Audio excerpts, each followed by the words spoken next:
Você consegue imaginar o que levaria uma pessoa a arrancar as próprias partes íntimas em nome da fé? Hoje, vamos mergulhar em um universo de crenças distorcidas, rituais insanos e líderes que levaram seus seguidores a extremos inimagináveis. Prepare-se para conhecer as histórias mais bizarras e chocantes de grupos que desafiaram a lógica, a moralidade e, às vezes, a própria sanidade.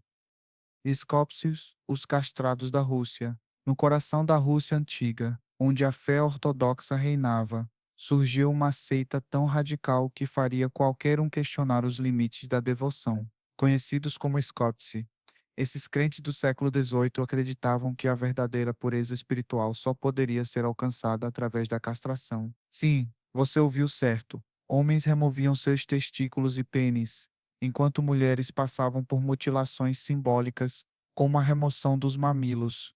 Eles se viam como anjos viventes, purificados de todo o desejo carnal. Há quem diga que os Scopsi eram uma resposta extrema à corrupção da igreja oficial, buscando uma pureza que, para eles, só era possível longe dos prazeres mundanos. Eles realmente acreditavam que, ao se tornarem anjos, escapariam da danação eterna, mesmo com a perseguição brutal do governo russo, que os via como uma ameaça à ordem social. A seita conseguiu sobreviver por séculos, prosperando secretamente e até acumulando grande riqueza através de seus seguidores comerciantes. Imagine o nível de convicção necessário para cometer tal ato contra o próprio corpo. Será que eles realmente encontraram a prometida pureza ou apenas uma dor inimaginável? Do misticismo oriental à paranoia apocalíptica, o Japão foi palco de uma das seitas mais perigosas e incompreendidas da história recente. Aum Shinrikyo, fundada por Shoko Asahara nos anos 80, começou como um grupo que misturava budismo, yoga e profecias apocalípticas, mas a iluminação de Asahara logo se transformou em uma crença de que ele era o novo Cristo e que o mundo seria purificado por uma guerra final. Eles não hesitaram em acelerar esse processo.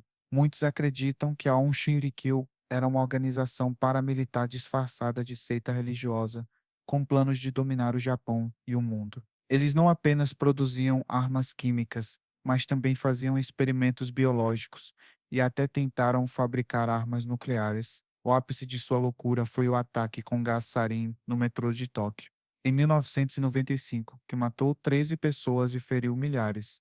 Foi um ato de terrorismo sem precedente, orquestrado por um grupo que se dizia espiritual. Como um mestre de yoga pode se transformar em um terrorista global?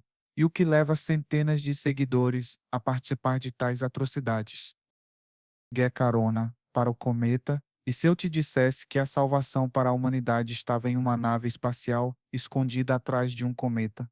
Nos Estados Unidos, nos anos 90, Marshall Applewhite e Bonnie Nettles fundaram a Heaven's Gate, uma seita OVNI que acreditava que a Terra estava prestes a ser reciclada. A única saída, deixar seus recipientes, corpos e ascender a uma nave espacial que eles juravam estava seguindo o cometa Hale-Bopp. Para os membros, o suicídio não era morte, mas sim uma transição para um plano superior de existência, onde se encontrariam com alienígenas benévolos. Eles viam seus corpos como meros veículos temporários. Em março de 1997, 39 membros cometeram suicídio coletivo, ingerindo veneno misturado a pudim de maçã e vodka.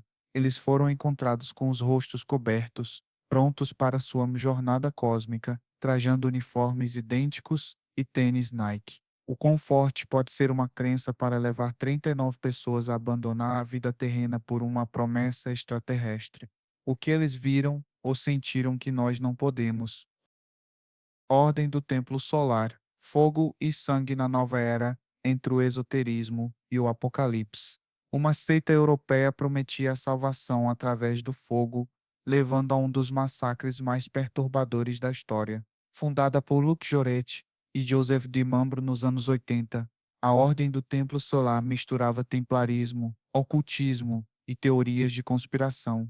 Eles acreditavam que o mundo estava no fim e que seus membros precisavam passar por uma transição para uma nova dimensão, muitas vezes através de rituais de morte. Há quem diga que a Ordem do Templo Solar era na verdade uma fachada para lavagem de dinheiro ou outros crimes, e que os rituais de morte eram uma forma de silenciar membros que sabiam demais ou de eliminar aqueles que questionavam a liderança. Entre 1994 e 1997, mais de 70 membros foram encontrados mortos em suicídios e assassinatos orquestrados na Suíça, França e Canadá. Corpos eram frequentemente queimados após rituais complexos, transformando cenas de crime em piras macabras. Qual a linha tênue entre a busca espiritual e a manipulação mortal? E o que poderia levar tantas pessoas a se submeterem a um destino tão trágico? Movimento para a restauração dos 10 Mandamentos de Deus. O massacre do milênio trouxe não a paz, mas um dos massacres mais chocantes do século XXI, tudo em nome de Deus. Liderado por ex-sacerdotes católicos e uma ex-prostituta, Joseph Kibweteri. Este movimento de Uganda prometia a salvação através da estrita obediência aos 10 Mandamentos e da preparação para o Apocalipse, que seria em 1º de janeiro de 2000. Quando a data da profecia passou e o mundo não acabou, a liderança, temendo a rebelião dos seguidores, orquestrou um assassinato em massa. Muitos acreditam que Kibwetere e seus cúmplices já tinham planos de exploração financeira e que o Apocalipse era apenas uma ferramenta de controle. Estima-se que mais de 900 pessoas morreram, a maioria queimada viva em uma igreja em Kanungu. Foi um ato de terrorismo religioso em massa que chocou o mundo pela sua brutalidade e pela fé cega envolvida. O que acontece quando a fé se transforma em desespero e a profecia falha? E como o medo do fim do mundo pode levar a um fim tão real e trágico?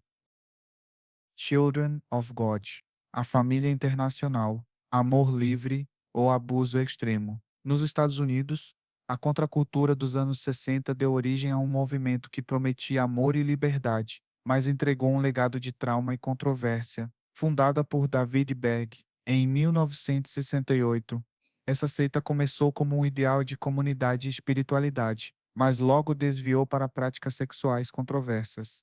Berg, sob o pseudônimo Moisés David, introduziu doutrinas como o flut fishing, onde mulheres usavam o sexo para recrutar novos membros e arrecadar fundos. Ex-membros e investigadores acusaram a seita de ser um vasto esquema de abuso infantil e exploração, com a doutrina do menomé livre sendo uma desculpa para a pedofilia e o controle mental.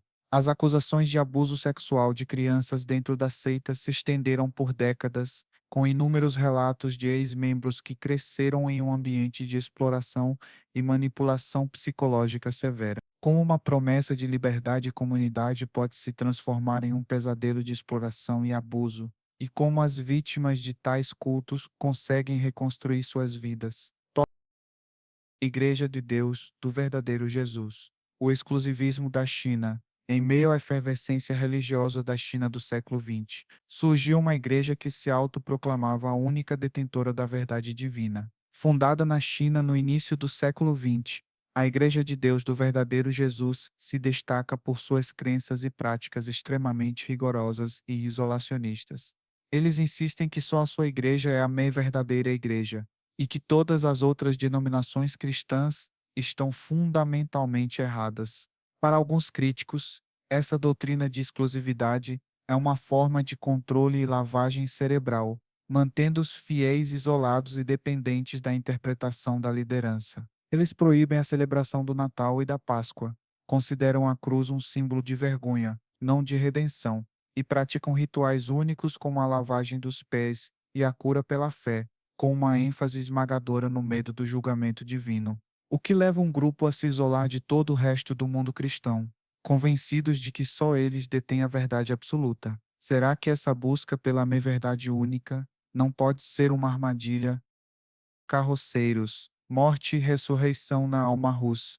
Voltamos à Rússia, onde a bizarrice da fé se manifesta em rituais de morte e renascimento, em busca de uma purificação radical. Uma facção dos Koptsi, os carroceiros, ou Vosnik, levavam a busca pela pureza a um novo nível. Para eles, a purificação envolvia uma morte e ressurreição simbólicas. Um membro deitava em um caixão, e os outros rezavam fervorosamente, para que ele me ressuscitasse para uma nova vida purificada. Alguns veem esses rituais como uma forma extrema de catarse psicológica, uma tentativa de se livrar dos pecados passados e começar do zero. Outros, como uma manifestação da loucura coletiva em busca de um ideal inatingível.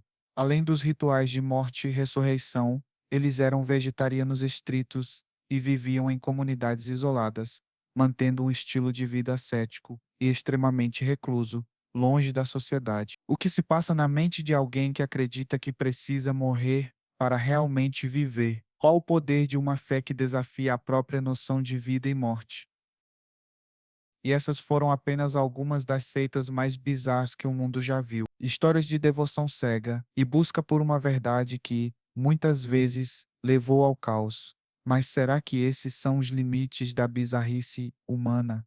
Ou existem ainda mais segredos ocultos? Depois de conhecer essas histórias, qual dessas seitas te deixou mais chocado? E o que você acha que leva as pessoas a se entregarem a crenças tão extremas? Deixe seu comentário aqui embaixo.